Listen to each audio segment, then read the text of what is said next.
Hello everybody, and welcome to this video, which is kindly sponsored by Squarespace. So today we're going to look at background. So you can see here there's just a plain white background, but how would you change that if you wanted it to be a bit more exciting? We'll just go to Edit section and then Background, and you can see you've got three options. You've got a image option, a video option, which tells you how much video you can store on the site at the moment, how much playback you've got, and also you can put a separate image in for mobile devices that might not want to load video, which is quite helpful.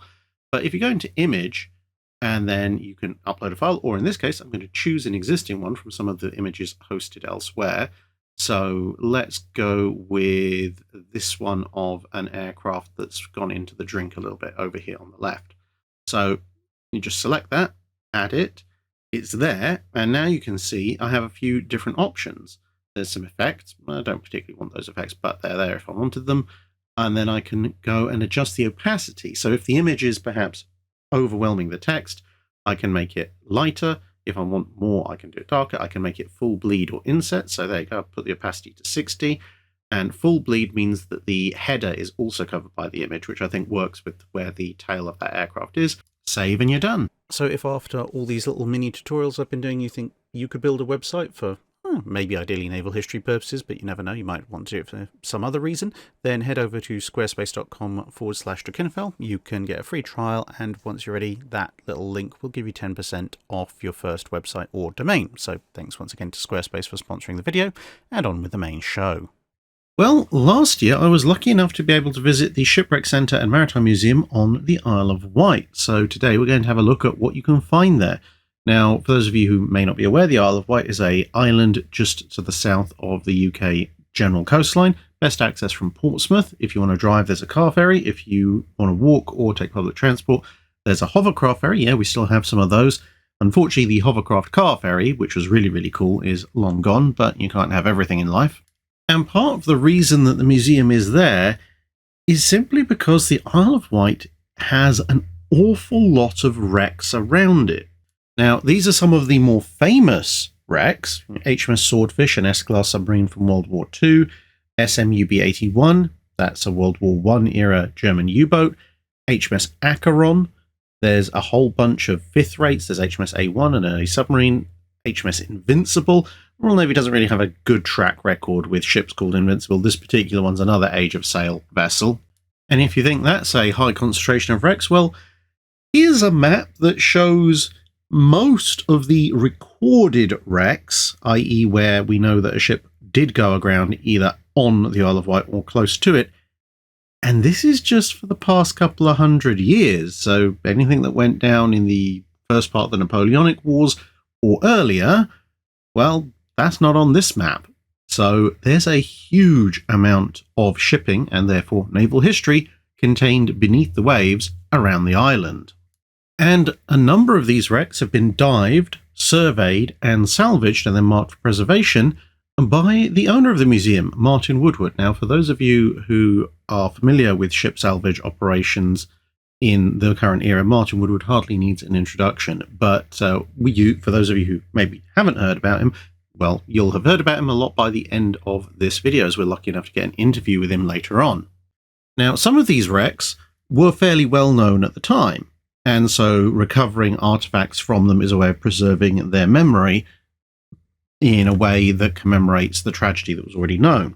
However, other artifacts shown not just in this photo but elsewhere are actually vital pieces of essentially archaeological detective work, because often it wasn't known what happened to a given vessel until it was discovered by Mr. Woodward's efforts and along with his crew. And that obviously brings closure to those who may have had relatives aboard those ships or submarines who just never knew what happened to them. They just sailed off one day and never came back, and no one knew where they'd gone. And so the discovery process is very important, but also the preservation and display process, because that gives relatives somewhere to visit with some physical, tangible connection to the ship that their loved one went down on, and also allows for a much more certain identification, because of course sometimes you can get lucky and the wreck might have something very definitively identifiable just by looking at it on the seabed, But other times you need to bring up components to double check or triple check them in detail.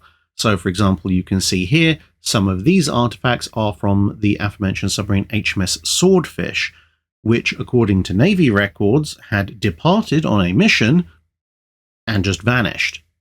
And leading theories were that she was perhaps somewhere in the Eastern Atlantic, somewhere maybe down in the Bay of Biscay. As it turns out, she was actually much, much closer to home, just off the coast of the Isle of Wight. Now, we will be looking in considerably more detail in a future video at some point at the histories of some of the wrecks recorded here at the museum, as well as some of the artifacts associated with those wrecks, and in sort of slightly happier circumstances, some of the other marine artifacts that have been recovered from ships that didn't sink. But today we're going to look at another aspect of maritime wrecks and salvage work that's preserved at the museum, and that is actually the history of diving and the history of salvage work and how that's been carried out over the years. Because, of course, salvaging wrecks is not a new activity. It's been done for hundreds of years, partly to recover cargoes, partly to recover extremely valuable items that aren't necessarily cargo, like ships' guns, especially when those were made of bronze, sometimes to discover what had happened to the wreck, and sometimes to actually recover the entire wreck itself, because, yeah, full-scale ship salvage was definitely a thing, even back in the age of sail and before. So in that respect, let's go and see what we can find in this wonderful little museum. Now, of course, there is the question of, yeah, all these wrecks are out there, fantastic, but how do you actually get down there to examine them? And to do that, because obviously shipwrecks were a very valuable source of salvage way back into antiquity. You know, the metal itself would be very valuable, especially back in ancient times. Stuff like bronze fittings would be worth something. The cargo, if it was a cargo ship, could be worth something. If it was an ancient warship, the bronze ram, for example, would definitely be worth something, and some of the other bits and pieces as well. And as time went on, obviously ship's cannon and perhaps the pay chest would be worth having as well. And if you couldn't salvage the whole ship, get it up out of the water, then the best thing to do was to go down and get stuff out of the ship. But the earliest technology to do that, other than just free diving, was something like this. So this is a replica of a diving bell, this particular one from the 1600s. And the idea is very simple. As you can see, you have a basic wooden bench and a pitch sealed, essentially half barrel at a large scale, and that would get lowered off the boat, and it's got weights, so it would sink. But of course, you now have this bubble of air, so you could sit in your diving bell and be lowered to the shipwreck, and then you would be able to swim out. So essentially, you're free diving, but with some assistance. And once you swam out, you could go and do whatever salvage work you wanted to do on one breath. And then you'd have to pop back to your diving bell, come up inside, take a couple of breaths, reset yourself, back out you go. It wasn't a huge improvement because you were still limited in operation to, as I said, what you could do on a single breath hold, but it was a considerably better option than just free diving from the surface, especially when the wrecks were at any particular depth. Of course, you did run the risk if you were down at any significant depth. Of course, the water pressure would compress the air in the diving bell, so you'd be breathing that compressed air. You yourself would be compressed operating at depth, which meant that if you were then raised back up, you could run the risk of the bends, because that wasn't really a fully understood thing back then. But it did depend very much on how deep into the sea that you'd gone. So that's kind of your first stage of any kind of assistance for salvage work. But then they came up with something a little bit newer. So let's see what that is. So just adjacent, we have the Lethbridge diving barrel. And yeah, it pretty much is exactly what you think it is. It's an elongated barrel, this time sealed. As you can see, got some clips up there at the top. And it's got this essentially keel weight, so it's facing down. And you put a person inside, and then as you can see here, you've got these little leather seals on a couple of holes.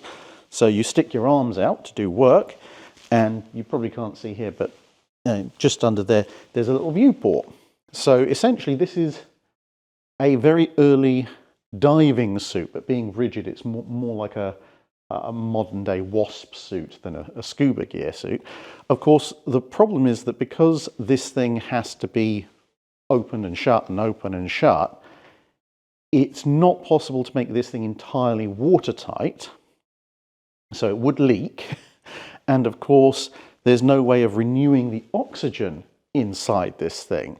So although this would allow you to be, as you can see with all these ropes, towed across the wreck and conduct work whilst breathing, so unlike the diving bell, you're not restricted to what you can do in a single breath, you are going to have water potentially leaking through your arm seals, potentially water leaking through the seams.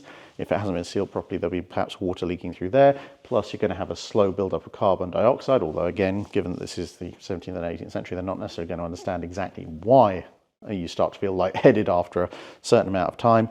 And of course, you know, that leather being pressed in by the pressure of the water, you're going to end up with some really nasty chafing or ligature marks on your arms as well. But as you can see with this dummy, he's setting up a rope around a cannon. You could work for a reasonable time, 5, 10, 15 minutes, which would allow you to do a complex task that you couldn't just stop and then come back to, like roping up a cannon, which would be a very valuable thing to salvage, and bringing that back up to the surface. So that was your option if you didn't want to use the diving bell once you get into the, well, 1500s, well, end of the 1500s, mostly the 1600s and 1700s. But then, of course, technology continues to improve. So let's see how that works. So this stuff you might be more familiar with. This is what you might think of more immediately when you think of an old diving suit. So rubberized canvas, sometimes leather, or at least certainly bits of leather. Got a nice weight to keep you weighed down. Big leather boots as well. The whole thing is quite heavy, but that's needed to, keep you on the seabed, because this has to be negatively buoyant, because there's a lot of trapped air in here as well, which will make you feel more buoyant. And then you've got your classic bronze or brass, depending on the manufacturer, diving helmet with your various portholes. Now, this is actually a surprisingly old bit of kit. Starts to see major use in the early 1800s, but there are earlier versions that go back a little bit further than that. So yes, age of sail warships, salvage work, maintenance work, etc. would have been done by this, certainly in the latter part of the age of sail. If you're ever aboard HMS Warrior, they have a diving suit, and a Warrior did historically carry one for work underwater. But you'll notice there's no air tank. There is, however, these hoses. So you were supplied with air from on the surface, and that's what these are for. This is a diving pump. So you'd have to have some of your mates cranking this constantly to keep you supplied with air, and obviously that would mean that the carbon dioxide buildup you'd suffer with the diving barrel also wouldn't be a problem, because the stale air would escape either through bits of the suit or back up the line. But you were relying on your friends constantly cranking, because the minute they stop, you don't get any fresh air supply. But also, if you went somewhat deeper, there was the other problem of pressure. So if somebody was cranking away, maintaining a certain level of pressure in your suit, and then they stopped, well, then the water's going to keep pressing in. It's going to force the air out of the suit up through the line, and then it's going to start thinking about trying to force you up through the line as well. Of course, that depended very much on how deep you'd actually gone. If you hadn't gone too deep, it would just be uncomfortable. If you'd gone a bit deeper than that, that could start to be a bit of a problem. And even if you weren't forced up a very thin line, just the sudden increase in pressure on your body could be problematic, to say the least.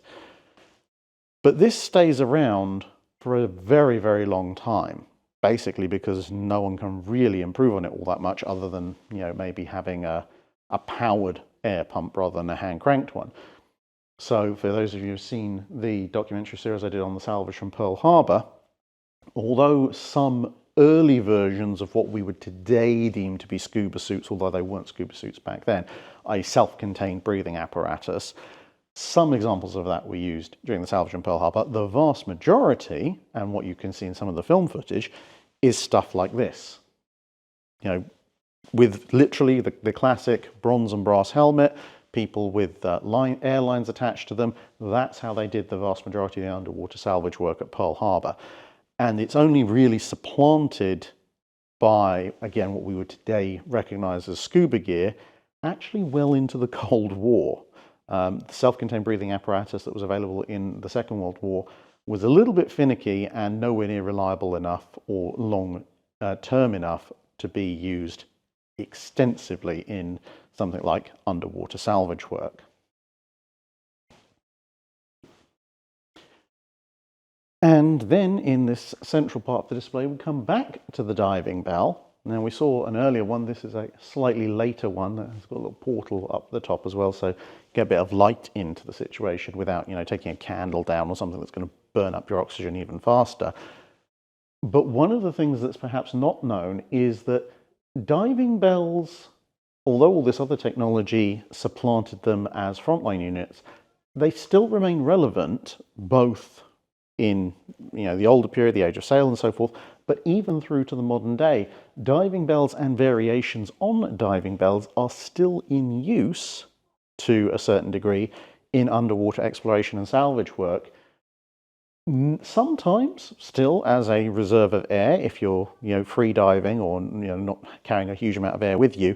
But even for divers in modern gear who do carry their own air tanks and everything, a diving bell can be a very useful place to ride down to a certain depth, because the modern ones can be pressure controlled, and to ride up, and it gives you the option of having a separate amount of air compared to your tanks.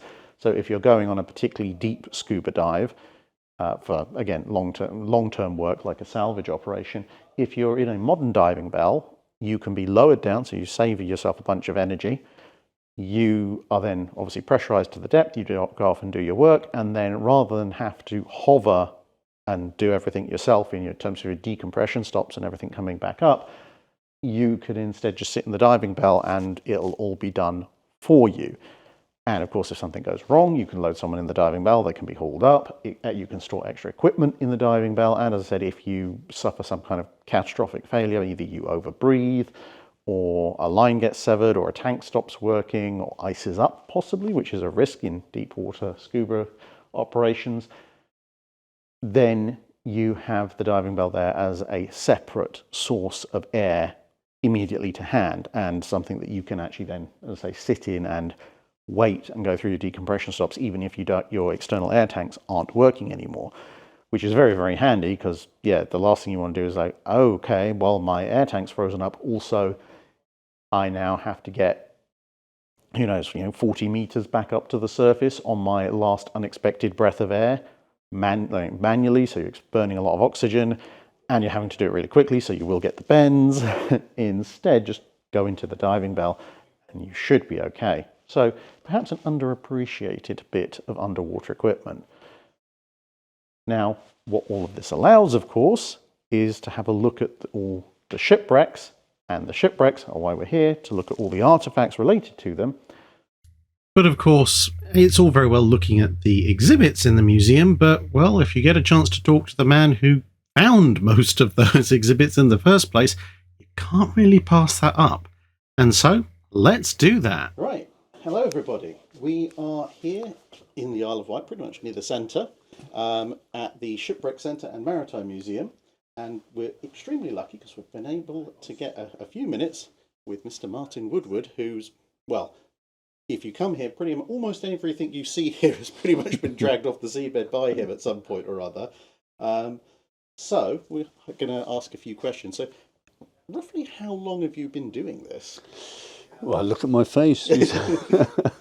I started diving in the 60s. Then I became a commercial diver in 68. So you're looking at 56 years now. So long time. And pretty much a lot of the early time I did shipwreck work. And then I went to the North Sea and did the deep diving, Middle East and that. And then came back to the shipwreck stuff later on because it's always been my greatest love, basically. So it started off with commercial shipwreck exploration. Yeah, no, mainly commercial diving, in general, and then oil fields and just literally commercial work around the world. But my love has always been shipwrecks, and of course, right back from the very beginning, from my teens, I was always keen on shipwrecks, and I always wanted to keep whatever I found as a bit of a moral obligation to keep it together rather than take it down the auction house. So, so that's how this was born, really. In 1978, we set up the museum in Bembridge, and here we are 46 years later, so still going.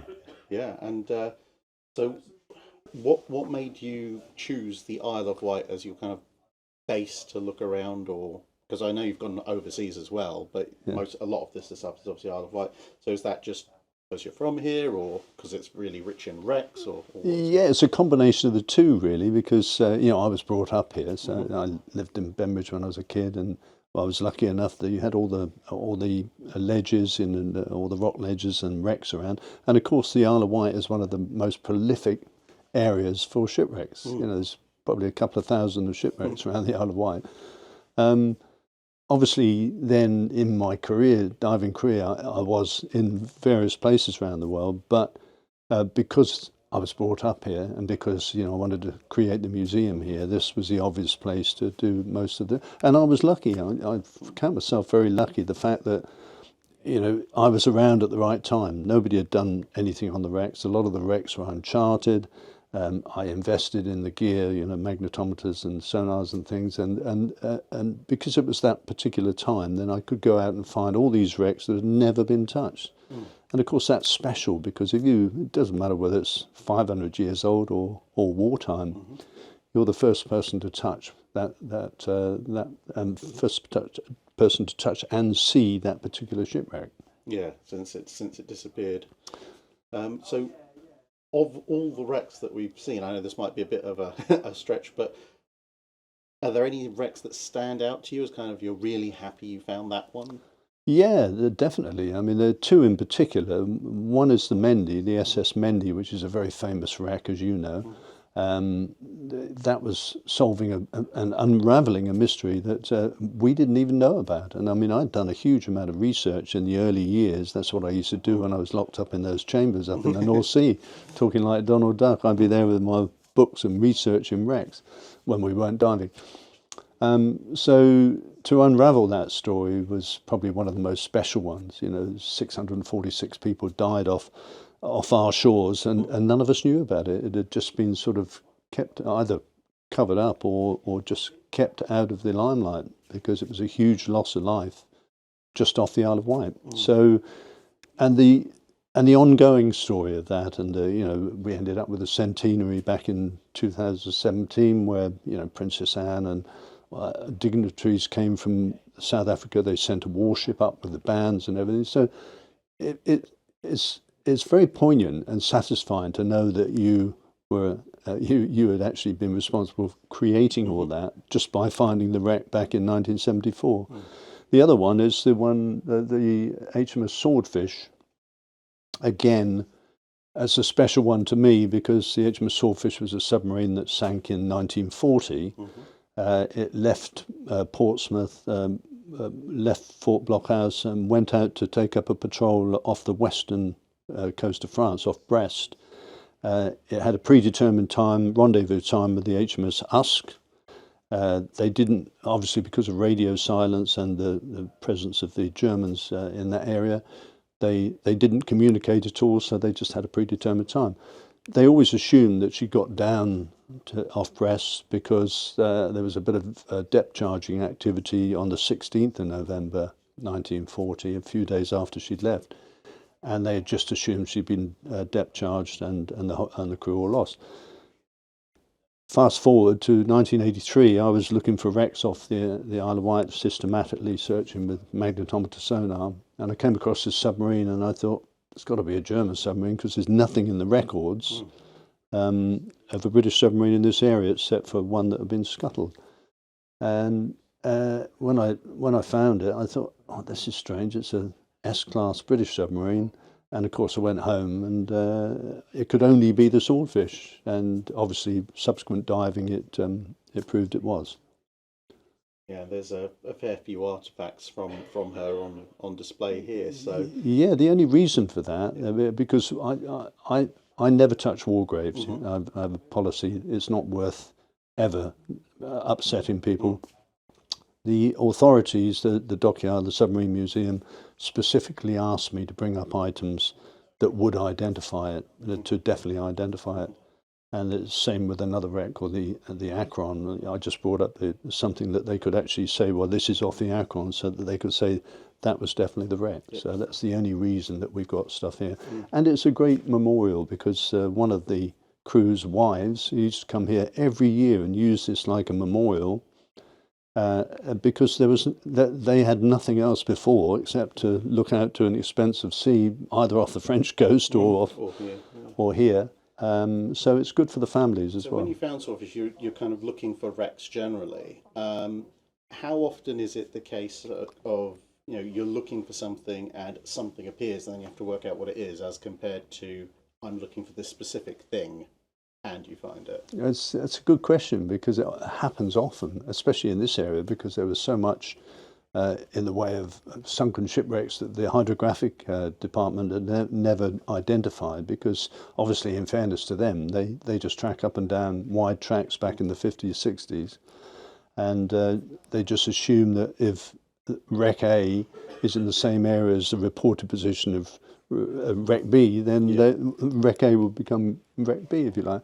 So yeah, the Mendy was a classic example of that, because what happened with the Mendy, there was a hydrographic report. I had all the old hydrographic reports. A lot of it was really inaccurate, but they had what they thought was an old Admiralty barge in that area. And when I went and pinged this wreck and found it, which was close by, when I went down, I thought, well, this is not this was a quality ship, and it was obviously not what was thought in the records. So that happens, but it also happens with old wrecks. Some of the wrecks that I found going back hundreds of years, some of the wrecks I found one particular site that was mixed with 1300s, 1400s era, and 1600s era. I've never ever, and I'm an ardent researcher. I love to find out. The story is not complete without the research behind it, and I've never been able to find out what they were. I found out by things that I found the name of a person that was aboard it, but I've never found out, because there was no record. It obviously sank. They sank in the middle of the night. Locals wake up in the morning and find wreckage on the beach and a few bodies, and don't know where it came from. So yeah, it happens a lot, even with modern wrecks. But swordfish was a classic example of that. Yeah. I systematically work an area, mowing the lawn, as we call it, tracking up and down with the equipment. It's a process of elimination. So you're going to find I've done probably 500 square miles of that around the Isle of Wight over the last 50 years. So. Yeah, it's. One of the things that has always struck me when I've looked at warship wrecks is the fact that you have all these, logs, and it's like, oh, the so and so sank at X latitude and Y longitude, and to us in the modern day, perhaps used to GPS and everything, we think, it must therefore be there. Yeah. And people forget. Well, firstly, they didn't have GPS then, so there was a lot of dead reckoning. So they might say that. But look at, say, when Bismarck sank. Yeah. Every ship has a position for Bismarck sinking. They all disagree, and then once a ship actually sinks, if the water's of any great depth, the wreck's probably going to go one way or the other. It might end up miles away from where you thought it was, and it might not have been there in the first place. No, the errors in those days, for the reason you say, a lot of it was dead reckoning. This happens a lot. It happened with the HMS Edinburgh. There were all these different theories about where she was, and in the end they were lucky. I missed that job. One of my biggest regrets, because I was offered it but I couldn't go. I was having some operation on my back. But yeah, it happens all the time, because some of the wrecks I found have been 20 miles out of position. Well, the swordfish 250 miles out of position, but it was really satisfying to find that, because it shows how people don't forget. We had a memorial service a few months after I found the wreck. 235 people, relatives, turned up for that 40 crew that were lost. So it's poignant. Yeah, really. definitely. And yeah, I suppose that's the thing, because I remember being in the Rex Museum in Sweden, in Stockholm. Navasa. Yeah, Yeah. and they've got an exhibit now that talks about some other wrecks, and the bit they've got for the Estonia that sank only in the 90s, so within in the Baltic, most people's lifetimes. Yeah. And one of the things that really struck me about that is that, people think that, it's the 1990s, that's all modern. But their memorial to it is a loop of the radio communication between all the different ships that were looking for her. And the Estonia said, look, we think we're here. And everyone else was just like, well, okay, we'll head roughly in that direction. But the radio communication is not, we're at this location. The radio communication is, do you see any lights? Yeah, did your radar pick up something up? Like, well, we thought we saw something, but it's disappeared. And I found a lifeboat. Where are you? Well, I think you're those lights over there. Yeah. No one knew where they were. So as soon as darkness fell, that was it. It was as bad as it would have been in the Second World War. Yeah, that happens in modern times. So I remember a wreck in 1979 called the Paul Fisher. We were out on the lifeboat looking for the survivors on it, and basically all they had to go on was a mayday that said, oh, we're going over off St. Catherine's Point. So nobody knew exactly this huge area where it was. And I actually found the wreck was supposedly marked, but because it's very difficult sometimes to identify if you've got a peak. And in those days, obviously, the equipment was fairly basic for Trinity House or whoever was looking for it. And I actually found the wreck 4 miles across the tide, so, it just shows how that can happen even in modern times. Yeah. So to wrap this up, because obviously your time is very valuable. No, it's fine. What would you say,